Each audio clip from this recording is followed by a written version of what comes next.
नमस्कार विद्यार्थियों। आज आप सभी के बीच मैं सत्र 2021-24 विषय हिंदी सेमेस्टर द्वितीय कोर चतुर्थ के प्रश्न पत्र लेकर उपस्थित हूँ। ये प्रश्न पत्र NEP 2020 के आधार पर स्नातक विषय हिंदी द्वितीय समसत्र के विद्यार्थियों के लिए मेजर 3 में इस विषय को पढ़ना है। पहले जो प्रश्न का अंक विभाजन था वो इस प्रकार था कि जो दीर्घ उत्तरीय प्रश्न होता था वो 20-20 अंक का होता था, 2 प्रश्न को उत्तर देना होता था। लघु उत्तरीय प्रश्न 10-10 अंक का होता था और 2 प्रश्न को उत्तर देना होता था, और वस्तुनिष्ठ प्रश्न 10 होता था जो 2-2 अंक का होता था, यानी कि कुल 80 अंक का होता था।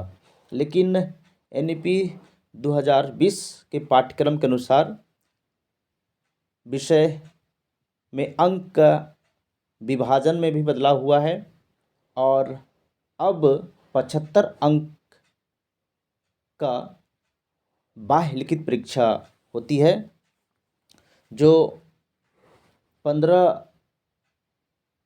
अंक का 4 प्रश्न होता है।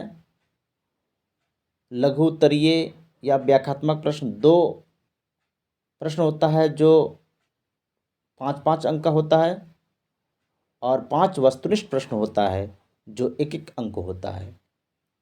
हम बात करेंगे CBCS पाठ्यक्रम पर आधारित प्रश्न का, जो सत्र 2021-24 में आया हुआ है, जो इस प्रकार है। प्रश्न है, निम्नलिखित में से किन्हीं 2 प्रश्न उत्तर दें। प्रश्न का भारतेंदु युग की काव्य प्रवृत्तियों पर प्रकाश डालिए। तो भारतेंदु युग की जो प्रमुख प्रवृत्तियां है उनकी विवेचना करना है। ठीक है। अगला प्रश्न है, राष्ट्र काव्यधारा की विशेषताओं को रेखांकित कीजिए। तो जो आधुनिक युग में जो राष्ट्रीय काव्यधारा है उनकी कौन कौन सी विशेषता है, तो उनका वर्णन करना है। ठीक है। अगला प्रश्न है, मैथिली शरण गुप्त का साहित्यिक परिचय दीजिए। तो मैथिली शरण गुप्त का साहित्यिक परिचय देना है, जिसमें मैथिली शरण गुप्त का परिचय, जन्म, शिक्षा, साहित्यिक योगदान के अंतर्गत उनकी कौन कौन सी रचनाएं लिखें, तो उनका स्पष्ट करना होता है। ठीक है। अब अगला प्रश्न है, युगावतार बापू कविता की समीक्षा कीजिए। युगावतार बापू कविता सोहनलाल द्विवेदी की है, जो अभी के पाठ्यक्रम में शामिल नहीं है, इसीलिए इस प्रश्न पर इतना ध्यान नहीं देना। ठीक है। अगला प्रश्न है, पुष्प की अभिलाषा कविता का भाव स्पष्ट कीजिए। पुष्प की अभिलाषा कविता माखनलाल चतुर्वेदी की है। ये भी कविता पाठ्यक्रम में शामिल नहीं है, इसलिए इस पर भी उतना ध्यान नहीं देना। ठीक है। अब जो अभी के जो पाठ्यक्रम है उसमें भारतेंदु युग, द्विवेदी युग और छायावाद युग का अध्ययन करना है। भारतेंदु युग में आधुनिकता की अवधारणा, आधुनिक युग की परिस्थितियाँ, द्विवेदी युग में द्विवेदी युग की प्रवृत्तियाँ, और छायावाद युग में छायावाद युग की पृष्ठभूमियाँ, प्रवृत्तियाँ का अध्ययन करना है। साथ ही साथ द्विवेदी युग में 2 कविता पढ़नी है, गंगा छवि वर्णन, जिसका रचनाकार है भारतेंदु। अगली रचना है गौ महिमा, जिसके रचनाकार हैं प्रताप नारायण मिश्र। द्विवेदी युग में 3 कविता पढ़नी है। कश्मीर सुषमा के कवि हैं श्रीधर पाठक।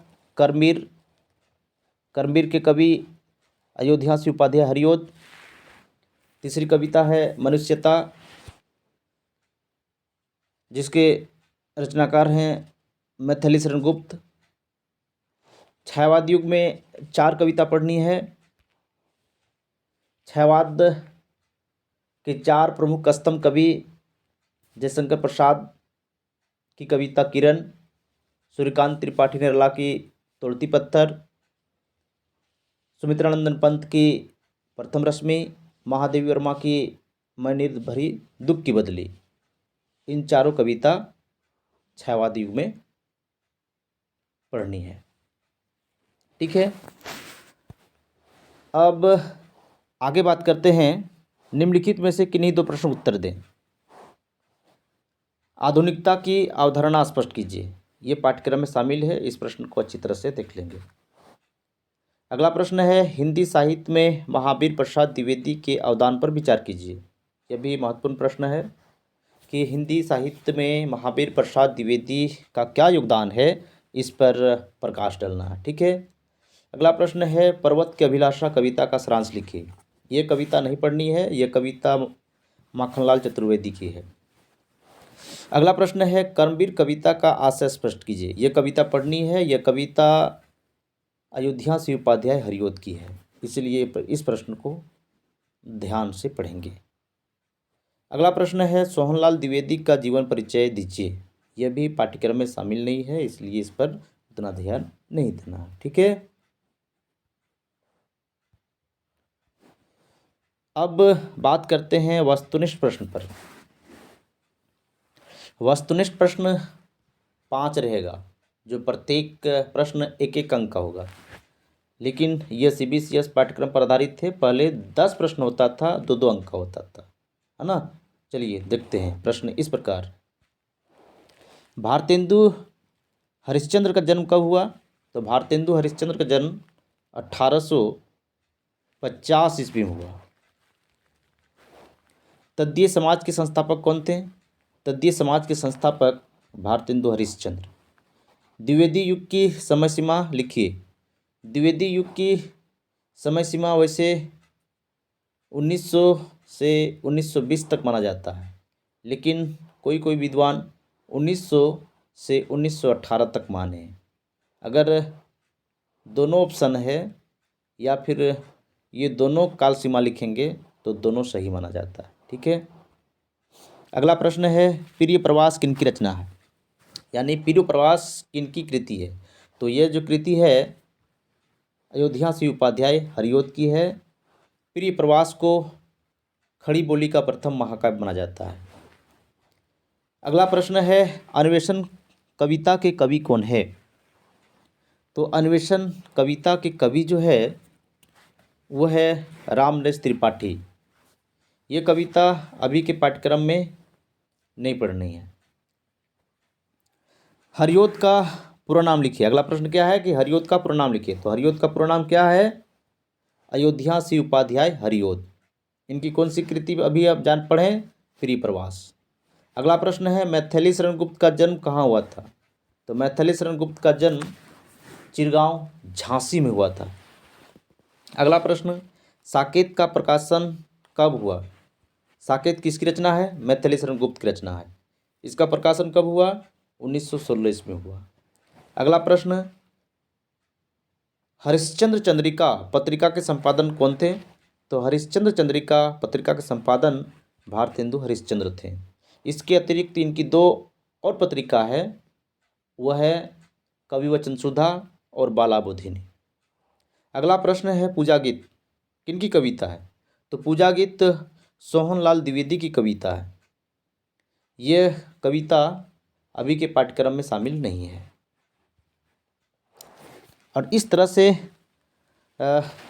भारतेंदु युग का समय सीमा, द्विवेदी युग का समय सीमा और छायावाद युग के समय सीमा।